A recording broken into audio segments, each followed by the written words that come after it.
شادی کو اتنا مشکل نہ بنا دے، بلکہ روایتوں میں آتا ہے وہ شادی سب سے اچھی ہے کہ جس کا بوجھ کم ہو. تو ماں باپ پر بھی بوجھ کم ہو. اللہ کرے کہ خاص طور پہ لڑکے والوں کی طرف سے جو ہے نا، اگر یہ پیغام ملنا شروع ہو جائے کہ ہمیں کچھ نہیں چاہیے اور ہم بغیر جہیز کے، یا جو مختصر یہ جہیز ہوتا ہے، ہماری میمنی میں کہتے ہیں چادر مسلح میں، بھائی اگر چادر مسلح کے ساتھ یعنی مختصر 2-4 چیزیں آپ دے دیں لیکن کوئی ڈیمانڈ نہ ہو. واقعی شادیاں بہت مشکل ہوتی جا رہی ہیں، بڑی مہنگی ہوتی جا رہی ہیں. اور پھر اس میں جو ہے نا وہی والی بات ہے کہ انہوں نے اتنا دیا تو ہمیں اتنا دینا ہے. اچھا اس میں جو ہے نا میرا خیال ہے اسٹینڈ لینا پڑے گا نوجوانوں کو. خود لڑکا اگر اپنے ماں باپ کو کہہ دینا کہ میں نے جب بیوی میری ہے تو پھر اس سے کیا لینا ہے، بھائی میں نے آگے بھی زندگی پر میں نے اس کے ساتھ اس کی خیرخواہی کرنی ہے، اس کی نان نفقے کا خیال رکھنا ہے. تو یہ ڈیمانڈ والا پروگرام چھوڑ دے اور انشاءاللہ وہ کہے کہ ہم نے کچھ نہیں لیا. اگر اسٹینڈ لے لیں تو ہو جاتا ہے ماشاءاللہ، اور پورے خاندان میں آپ کی نیک نامی بھی ہوگی. یہ رواج پوری زندگی عزت ہوگی. اور بعض اوقات تو اتنا زیادتی ہوتی ہے. میں نے دیکھا اشفاق بھائی، مجھے ایک شادی اس لیے یاد ہے کہ ہمارے قریبی رشتہ داروں میں وہ شادی ہوئی، لیکن اس پوری سٹوری کا انجام بہت خوبصورت ہوا تو مجھے بڑا اچھا لگا.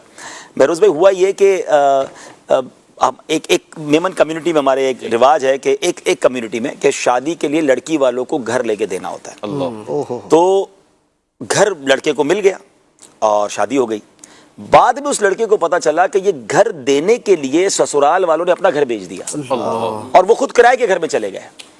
اور اس لڑکے سے الحمدللہ میری کچھ انٹریکشن تھی، سلام دعا بڑی اچھی تھی. میں نے اس کو سمجھایا اللہ نے تمہیں بہت دیا ہے یار، تمہیں پتہ ہے تمہارے ساس سسر کیسے رہ رہے ہیں، کرائے کے گھر میں رہ رہے ہیں.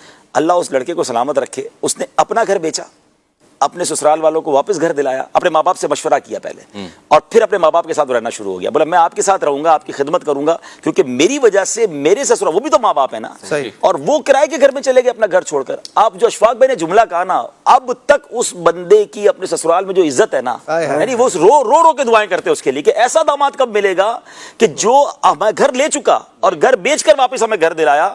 تو یہ وہ مثالیں ہیں جو ہمیں سوچنا، مطلب یہ میں کیسے خوش رہ سکتا ہوں کہ میرے پاس میری زوجہ تو آ گئی، میرے سسرال والے قرضے میں چلے گئے. کچھ خاندانوں میں ہے ایسا ماشاءاللہ، جو کرتے ہیں نا، وہ کہتے ہیں ہم اپنی بہو سے کچھ نہیں لیں گے، اور پھر اللہ پاک نے ان کو عزت بھی دی. اور کم نہیں ہوتا یار، ہمارے نصیب کا ہمیں مل کر رہے گا. کسی کا لے کے یعنی شادی کے چکر میں بوڑھے ماں باپ کو مقروض ہوتے دیکھا ہے. ساری زندگی وہ بیٹی تو بیاہ دیتے ہیں اور پھر ساری زندگی قرضہ اتارتے رہتے ہیں. کیوں کرنا ہے ایسا بھائی؟ اگر اللہ نے آپ کو نوازا ہے تو یہ جہیز کو ختم کریں اور یہ جو سادہ جہیز ہے اس کو لے کے رکھیں. ہماری بہنوں کی عمریں بڑھ رہی ہیں، شادیاں نہیں ہو رہی. اچھا لڑکے بھی پریشان ہیں. دیکھیں گناہوں کے دروازے کیوں کھول رہے ہیں کہ شادی کو اتنا بوجھ، اتنا مشکل، اتنا مہنگا کر دیا گیا کہ غریب آدمی تو سوچ کے حیران ہو رہا ہوتا ہے کہ اتنی بڑی دعوت بھی کرنی پڑے گی. شادی کے لیے کوئی دعوت کی ضرورت نہیں ہے بہت بڑی، بھائی آپ گھر کے لوگوں کو 4 دوستوں میں ولیمہ کر لیں. اچھا دیکھیں جب یہ کووڈ آیا تھا، لوگ کہتے ہیں، میں 2-3 باتیں کہتا ہوں، کووڈ آیا تھا دعوتیں نہیں ہوئی. میں نے اتنی سادہ شادیاں دیکھی، گھر کی چھت پہ شادی ہوئی اور 15-20-25 لوگ آئے اور شادی بھی ہو گئی. میں نے کہا کاش یہی فارمولا کووڈ کے بعد بھی جاری رہ جائے. ادھر کووڈ گیا، ادھر جناب پھر ہال بھرنا شروع اور وہی مہنگی دعوتیں.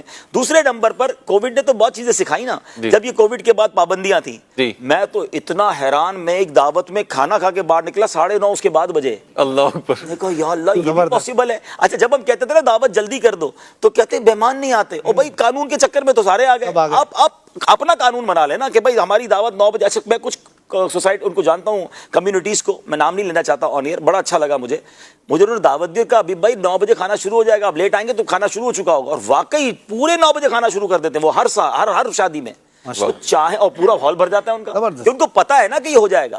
تو ہم اگر چاہیں، ولنگ ہو، تو ہمارے خاندانوں سے، ہماری کمیونٹی سے جہیز بھی کم ختم ہو سکتا ہے. جو سنت کا جہیز کا ہے وہ رکھیں، باقی یہ ڈیمانڈ پروگرام ختم کریں اور شادیوں کو سستا کر دیں. شادیوں کو، لوگوں کا کام ہی باتیں کرنا ہے. بہروز بھائی آپ 10 لاکھ کا کھانا کھلا لیں، انہوں نے پھر بھی کہہ دینا فلاں آئس کریم کیوں نہیں رکھی، کنجوسی کی ہے. جب 10 لاکھ کے بعد بھی یہ سننا ہے تو 50,000 میں بھی سن لو یار، 9.5 لاکھ بچا لو، ان کو عمرے پہ بھیج دو میاں بیوی کو.